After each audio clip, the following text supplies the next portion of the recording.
Alright, so I'm a little tired, so forgive me this video. I stayed up pretty late because I wanted to make sure I got the results of the New Hampshire primary. I was hoping I would be able to go to sleep a little bit earlier and Bernie would win by anywhere from 5 to 7%, but it didn't work out like that. He ended up winning by 2 points, really 1.5, but he won. That's the important thing. And like I always state, I do have some problems with Bernie and his campaign, but he's by far the best candidate. And, we can't build a candidate. So the field we have right now, I think he laps Pete, definitely. He laps Biden, definitely. He's better than Klobuchar or whoever else is in the race. But speaking of Pete, speaking of Klobuchar, you gotta give them credit. Don't like their policies, especially Pete, but he performed well. Close second place. He did well in Iowa.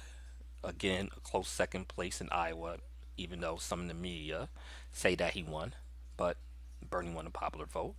So he has performed well in these two states. However, they moving on to Nevada, moving on to South Carolina, more diverse population, and I think both him and Klobuchar is going to struggle. Klobuchar strong performance, 19 to 20%. Got to give her credit. She had a strong debate. Again, don't like her policies, but she showed a command of the stage during the debate. She showed confidence. She showed authority. I don't like her corny jokes, but seem like a lot of people do. Not my style, but whatever. Some people like it.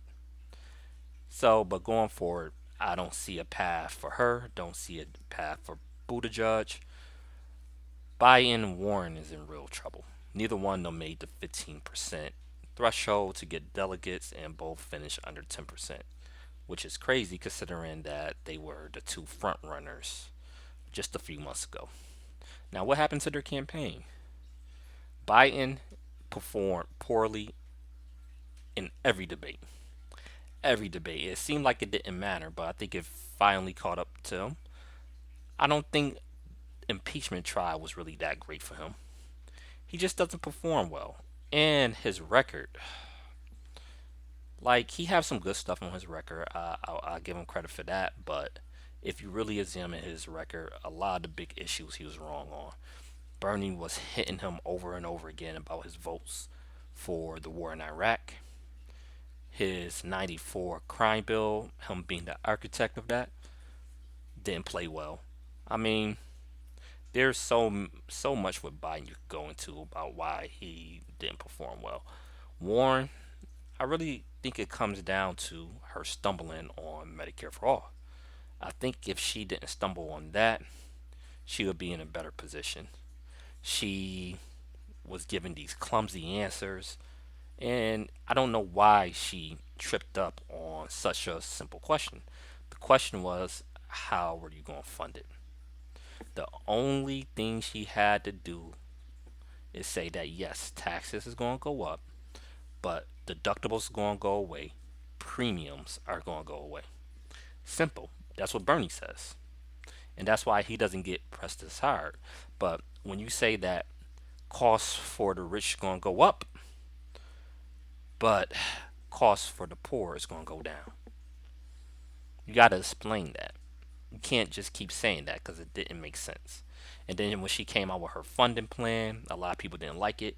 I didn't think her funding plan was all that bad personally. I know some people didn't like the employer tax, but whatever. I think what really tripped her up after that was her saying that they would pass the public option first and then come back around for Medicare for all. Although I think that's realistically how it's going to happen. Because right now, there's not enough votes in Congress for Medicare for all. So you would need to get more progressives in 2022 election. And that would be tough because whoever had the power of the presidency, usually takes a L during a midterm election. But that's not a rule. But it would be at least till 2023. Even that would be hard because would Congress pass major legislation like that a year before election? I don't know. And then it'd be hard to see Bernie running for a second term. I mean, he'll be 82, but then again, a lot of people said it would be hard for him to run now and be a front runner in the nomination. So you never know. But just in my opinion, I don't know how we get Medicare for all before 2024. You know, I it would be hard to do, but then again, you never know. You never know. I think we will get some type of health care plan. I think the most likely outcome is if Bernie get elected, we'll get the best health care deal possible. So that's why I was mad at Elizabeth Warren because even if Bernie can't get Medicare for all and he gets a strong, strong public option, and then we'll try for Medicare for all, let's just say a few years from now when we have more progressives in power and in Congress, okay, at least you got the best deal possible.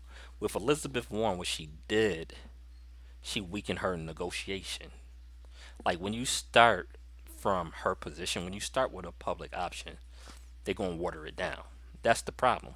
Even if that's the most likely outcome, you hurt your negotiation. When you negotiate, you never start with a position you would accept. You know, you try to negotiate down and meet somewhere. You don't really give your best offer right off the bat. So that was a mistake. And also, what she did, she managed to alienate both moderates and progressives at the same time. You know, she was still too progressive for her moderates.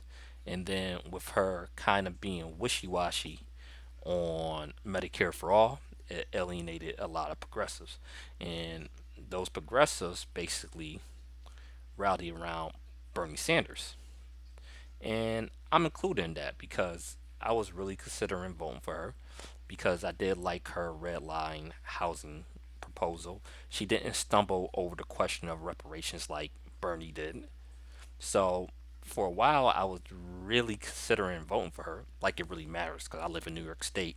Our primary's not till April. The race probably be set by then, but that's a whole different story. But I was really considering supporting her. But her campaign is done now. I don't see a path forward for her. Bernie got the progressive lane locked up.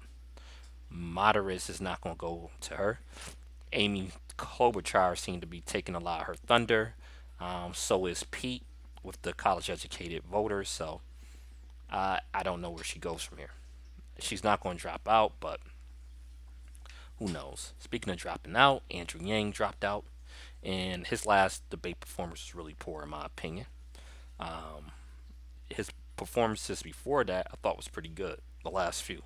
But last performance, he went back to how he was performing earlier, relating everything back to UBI, which is, understand that's your brand, but not every question cause answer will be solved by UBI. So I thought he had a pretty poor performance because it was an interesting exit poll that stated that people that made up their mind in the last few days went to either Klobuchar or Pete, which is pretty interesting. Although, like I said, they going on to Nevada, they going on to South Carolina, more diverse field. I don't see a path forward for either one of them.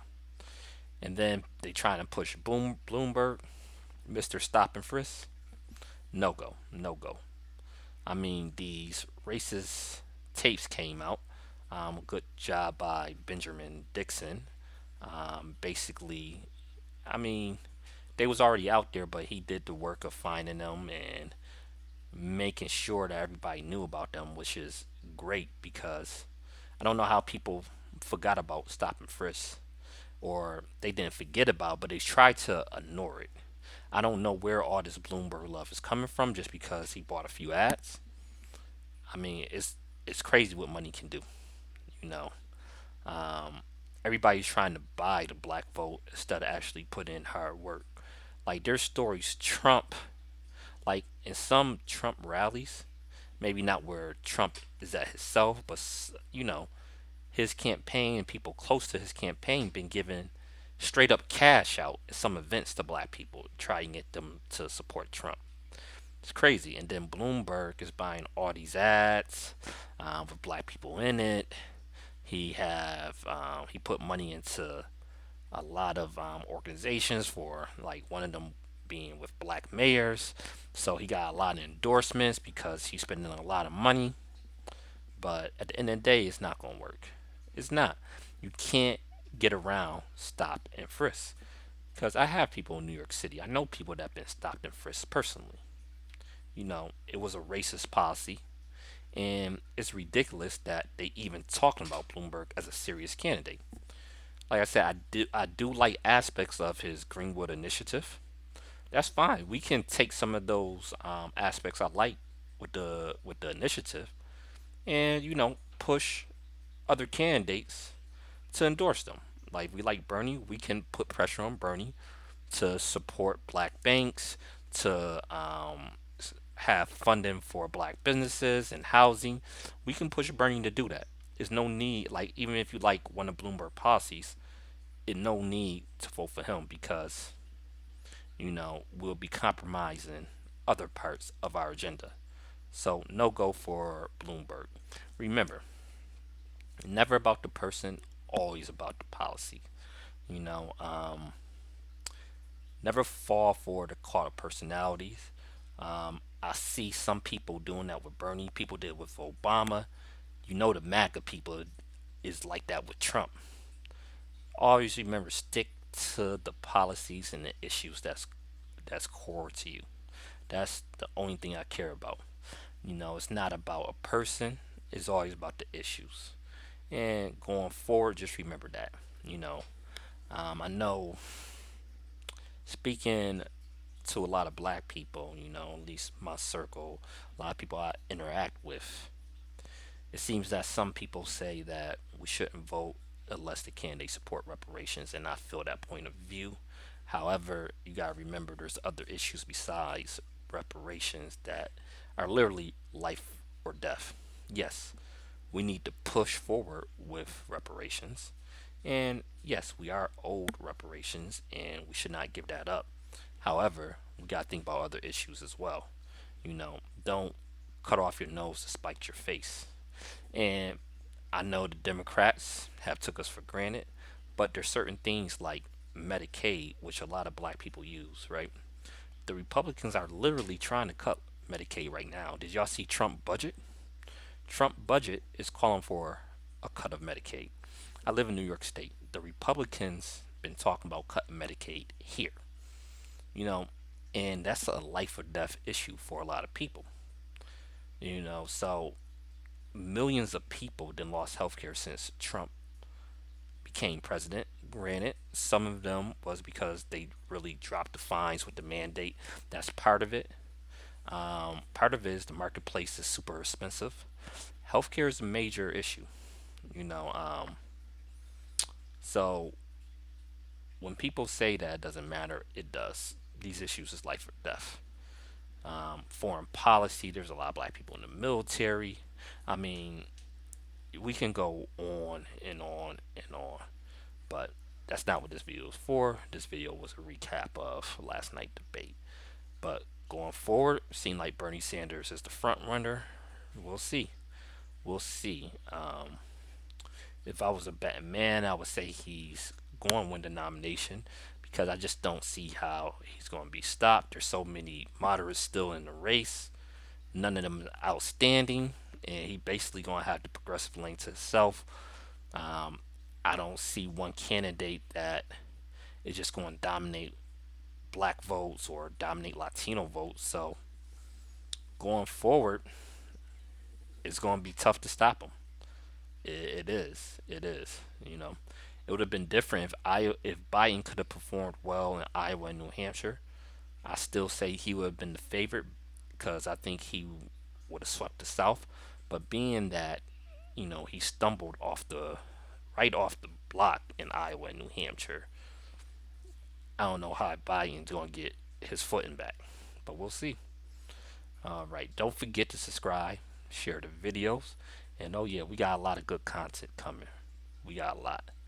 You know, click that notification bell, let you know when I have another video coming. Thanks for the support. Peace.